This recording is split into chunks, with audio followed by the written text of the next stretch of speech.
अस्सलाम वालेकुम नाजरीन।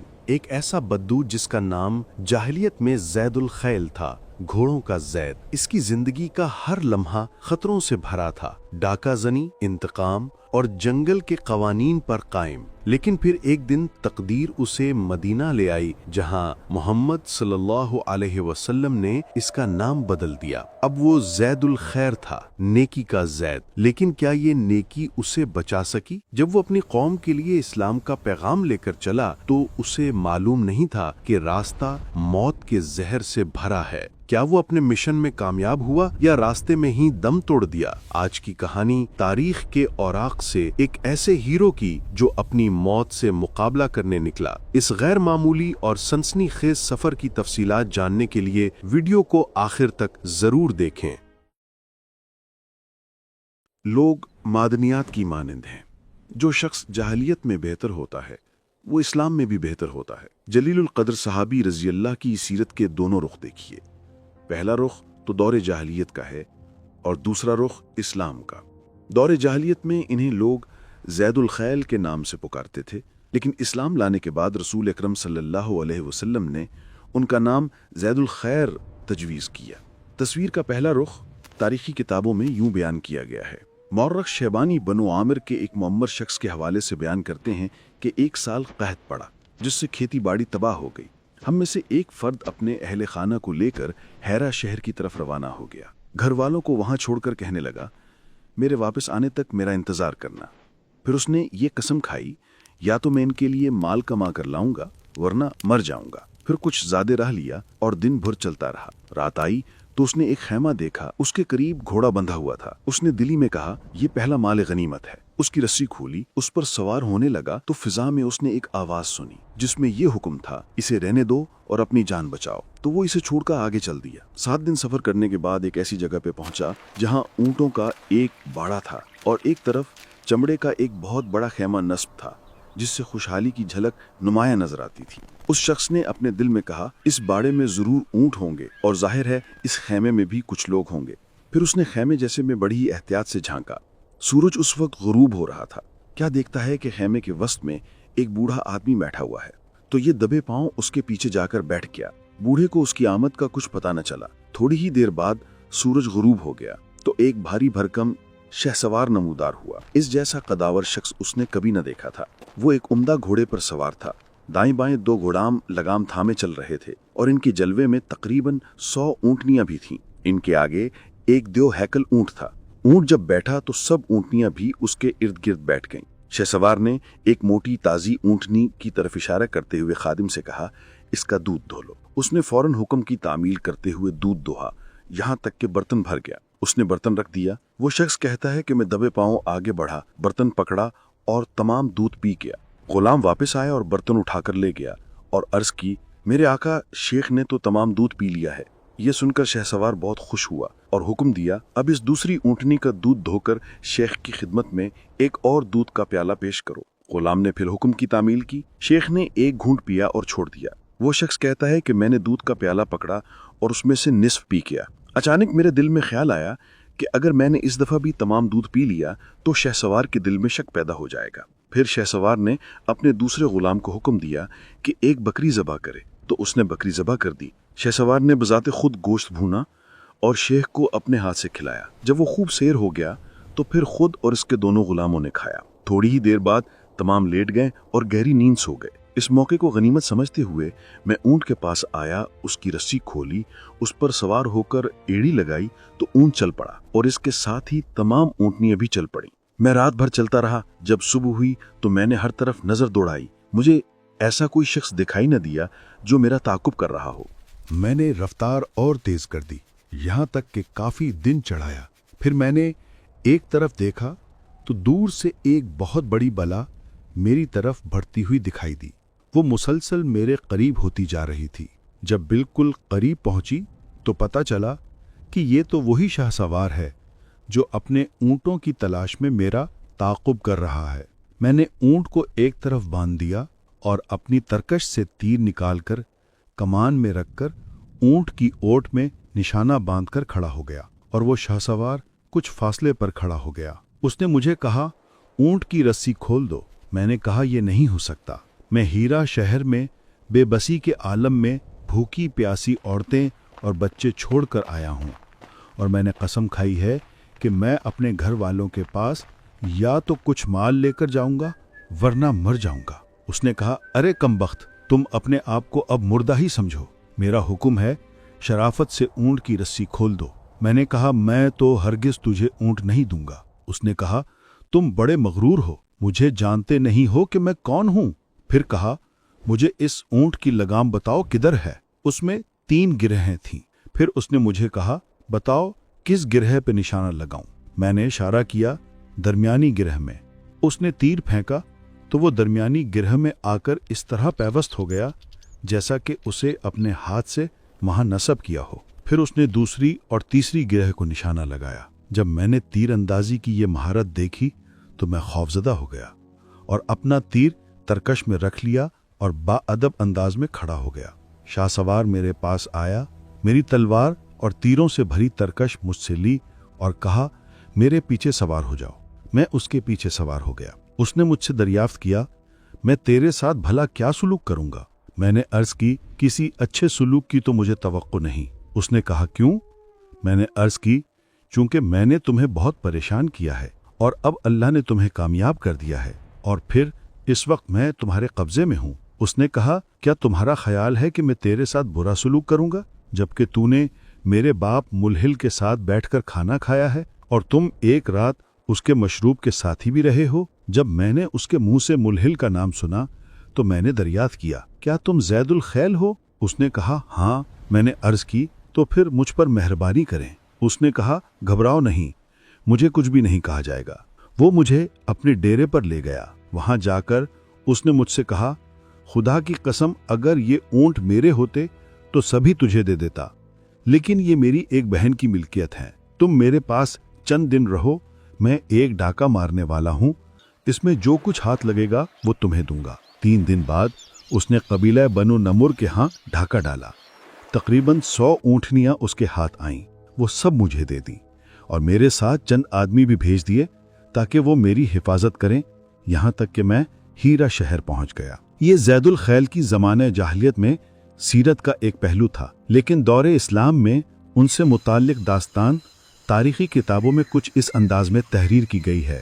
جب زید الخیل رضی اللہ کو نبی صلی اللہ علیہ وسلم کے متعلق علم ہوا تو ان کے دل میں آپ صلی اللہ علیہ وسلم کی دعوت معلوم کرنے کا شوق پیدا ہوا۔ سواری تیار کی اور اپنی قوم کے سرداروں کو مدینہ منورہ جانے اور نبی صلی اللہ علیہ وسلم سے ملاقات کرنے کی دعوت دی۔ ان کے ساتھ قبیلہ بنو تئی میں سے ایک بہت بڑا وفد بھی سفر کے لیے تیار ہو گیا۔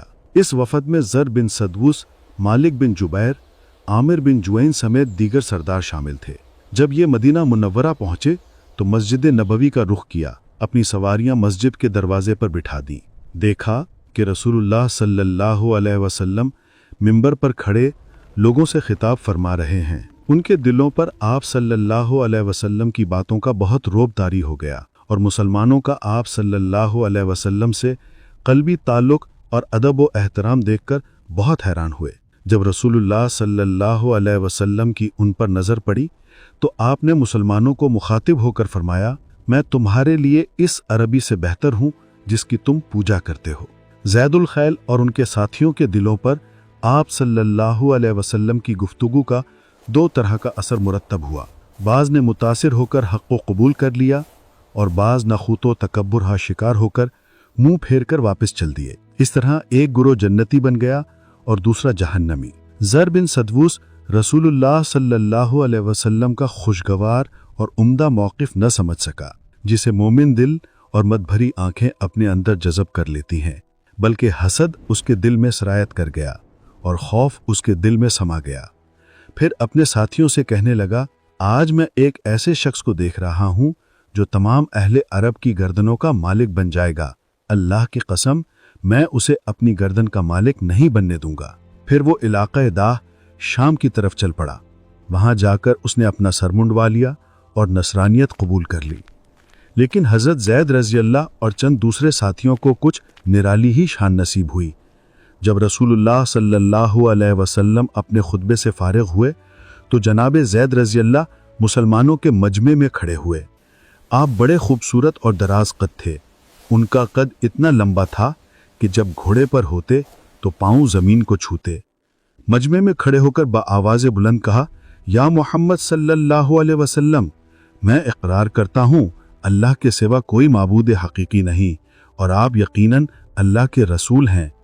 उनकी बात सुनकर रसूलुल्लाह मुतवज्जे हुए और फरमाया, आप कौन हैं? अर्ज की, मैं ज़ैदुल खैल बिन मुलहिल हूँ। रसूलुल्लाह सल्लल्लाहु अलैहि वसल्लम ने इरशाद फरमाया, आज से तुम ज़ैद अल खैर हो, ज़ैद अल खैल नहीं। अल्लाह का शुक्र है जो तुम्हें मैदानी और पहाड़ी इलाकों से सही सालम गुजार कर यहाँ ले आया और तुम्हारे दिल में इस्लाम के लिए रिक्कत पैदा कर दी। फिर उन्हें रसूलुल्लाह सल्लल्लाहु अलैहि वसल्लम अपने घर ले गए।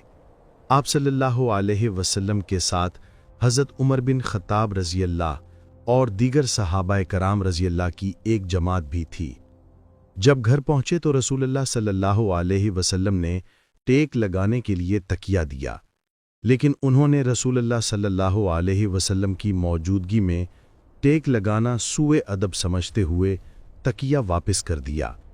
रसूलुल्लाह सल्लल्लाहु अलैहि वसल्लम ने कमाल शफ़क़त से फिर उन्हें तकिया दिया, लेकिन आपको रसूल अक़दस सल्लल्लाहु अलैहि वसल्लम की मौजूदगी में टेक लगाने की जुर्रत न हुई। जब सब लोग बैठ गए तो रसूलुल्लाह सल्लल्लाहु अलैहि वसल्लम ने इरशाद फरमाया, ए ज़ैद, तेरे अलावा आज तक मेरे सामने जिस शख्स के भी औसाफ बयान किए गए, जब वो सामने आया तो वो मज़कूरा औसाफ से कम नज़र आया। फिर इरशाद फरमाया, ज़ैद रज़ी अल्लाह, तुम में दो ऐसी खसलतें पाई जाती हैं जो अल्लाह ताला और उसके रसूल सल्लल्लाहु अलैहि वसल्लम को पसंद हैं। अर्ज़ की, या रसूल अल्लाह सल्लल्लाहु अलैहि वसल्लम, वो दो खसलतें कौन सी हैं? फरमाया, खुददारी और बुर्दबारी। अर्ज़ की, अल्लाह ताला का शुक्र है जिसने मुझे ऐसी खसलतें अता की जो अल्लाह ताला और उसके रसूल सल्लल्लाहु अलैहि वसल्लम को महबूब हैं। फिर नबी अकरम सल्लल्लाहु अलैहि वसल्लम की तरफ मुतवज्जे होकर अर्ज़ की, या रसूल अल्लाह सल्लल्लाहु अलैहि वसल्लम, मुझे 300 शहसवार मुजाहिदीन दे दें, उनकी देखभाल की तमाम जिम्मेदारी मेरी होगी। मैं उनके हमरा बलादे रूम पर हमला करूँगा और अल्लाह के फ़ज़ल से उन्हें पसपा करके दम लूँगा। रसूल अकरम सल्लल्लाहु अलैहि वसल्लम ने उनकी हिम्मत व जुर्रत की दाद देते हुए फरमाया, ज़ैद रज़ी अल्लाह, भला करे तुम कितने अजीम शख्स हो। फिर हज़रत ज़ैद रज़ी अल्लाह की क़यादत में उनके तमाम साथियों ने इस्लाम कबूल कर लिया।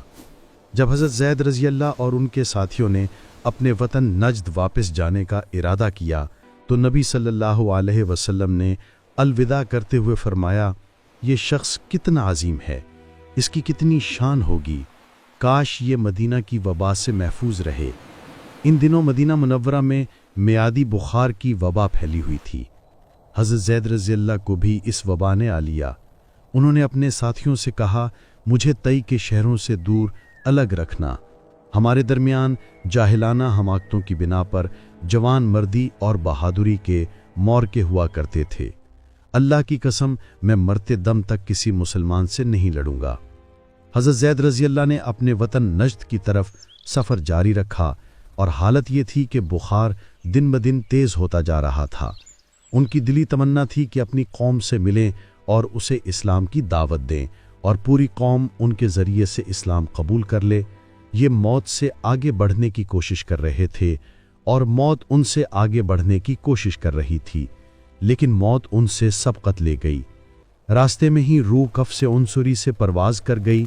इस्लाम और मौत में कोई ऐसा वक्फ़ा न मिला कि जिसमें ये किसी गुनाह का इर्तिकाब कर सकें। तो देखा आपने, हज़रत ज़ैद अल खैल रज़ी अल्लाहु अन्हो ने मौत के सामने भी सर नहीं झुकाया। उनके दिल में बस एक ही ख्वाहिश थी, इस्लाम का पैगाम अपनी कौम तक पहुंचाना। उन्होंने बीमारी की हालत में भी सफ़र जारी रखा ताकि गुनाह का एक लम्हा भी ना हो सके।